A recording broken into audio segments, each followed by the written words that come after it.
บ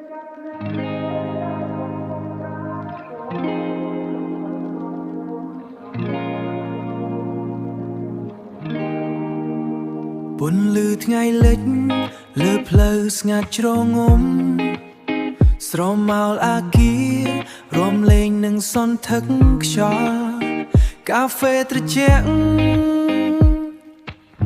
ក្នុងកែវនៅស្ងៀមស្ងាត់ទីក្រុងភ្នំពេញលាក់ខ្លួនក្នុងភាពអន់ដែរ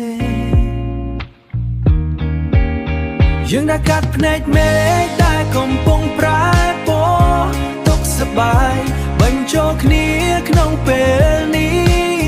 រចលនាคล้ายជាបទភ្លេងទន់ភ្លន់សន្សឹមសឹមធ្លាក់ក្នុងអន្លង់នៃភពស្រមោលសំលេងឡានឆ្ងាយឆ្ងាយដូចកូនចាំងអារម្មណ៍អណ្ដែតតាមសែងបារីហ្វេកៅអីឈើបន្សល់ភាពកង់ក្ដៅយើងនៅទីនេះមិនទៅណាឡើយយើងđãកាត់ភ្នែកមេឃដែលកំពុងប្រែពណ៌ទុកសប្បាយបញ្ចូលគ្នាក្នុងពេលនេះ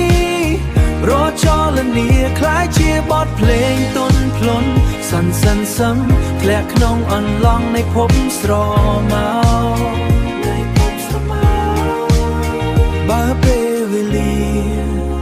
ឈប់ត្រឹមប៉ុណ្ណេះតើនឹងមានអ្វីប្រែប្រួលដែរទេ